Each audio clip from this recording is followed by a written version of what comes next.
Je voudrais vous adresser à vous tous ici présents des salutations chaleureuses et des vœux de bienvenue à cette cérémonie célébrant l'édition 2025 de la Journée internationale des droits de la femme. Je voudrais aussi exprimer le plaisir immense qui m'anime en me retrouvant parmi vous ce matin pour célébrer la femme sénégalaise dans toutes ses dimensions, mais aussi pour honorer et célébrer, honorer et magnifier de façon particulière la femme du département de Oussouye, la femme du Kassa. Mesdames et messieurs, le traditionnel 8 mars est une journée internationale consacrée à la reconnaissance et à la promotion des droits de la femme.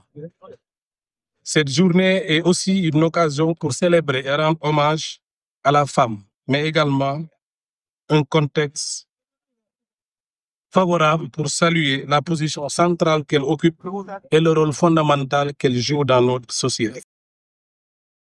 Mais le 8 mars doit être surtout l'occasion de nous interroger davantage sur la condition actuelle de la femme à travers les problématiques multisectorielles et multiformes qu'elle soulève.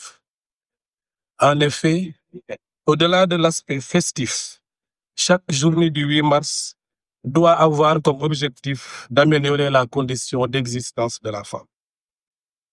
À ce sujet, il est heureux de constater que les femmes du département de Oussouye l'ont déjà bien compris, en décidant de célébrer l'événement en 72 heures et en y intégrant des activités de réflexion, de capacitation et de promotion des produits locaux qui sont indispensables à toute promotion économique de la femme. Je voudrais donc, à cet instant de mon propos, vous adresser mes vives félicitations pour avoir déjà fait l'option de marcher résolument vers l'autonomisation. Mesdames et messieurs, le thème international de cette année, pour toutes les femmes et les filles, droit, égalité et autonomisation, est le thème national du Sénégal, femmes, droit, équité et autonomisation au cœur de la vision Sénégal 2050. Les femmes s'engagent et mobilisent les communautés. Ces thèmes donc prouvent, si besoin en était, que la communauté internationale et l'État du Sénégal ont bien compris les défis qui continuent de nous interpeller au sujet de la situation de la femme. En faisant le point sur ces défis, il est incontestable que des avancées nombreuses et significatives ont été obtenues grâce à l'action de l'État à travers ses différents démembrements et grâce à l'accompagnement de ses partenaires. Et ces avancées peuvent être relevées dans les secteurs de la santé, de la protection, de l'éducation, de responsabilités politiques et administratives, sur le plan économique, sur le plan des équipements et sur le plan des financements.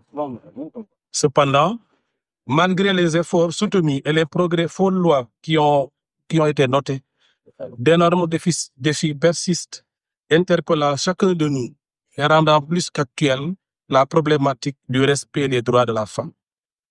Et parmi ces choses qui persistent, parmi ces défis, on peut noter entre autres les violences conjugales diverses, l'insuffisante responsabilisation des femmes, la subsistance féroce de pratiques et de stéréotypes sexistes, la persistance de pratiques sociales et culturelles discriminatoires et défavorables à la femme, les conditions économiques difficiles et un accompagnement et un environnement des affaires parfois hostile aux entreprises de la femme. Toutes ces réalités continuent de faire obstacle au plein essor du potentiel des femmes et leur empêchent ainsi de se développer économiquement et d'être de véritables actrices d'un Sénégal prospère.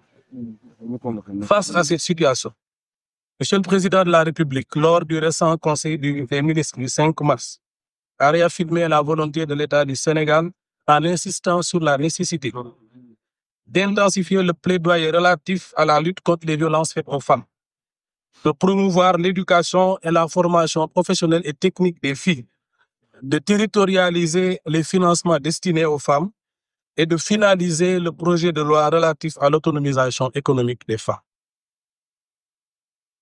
Mesdames et messieurs, les thèmes de cette année mettent en lumière 5 dimensions essentielles qui sont indispensables à l'épanouissement de la femme.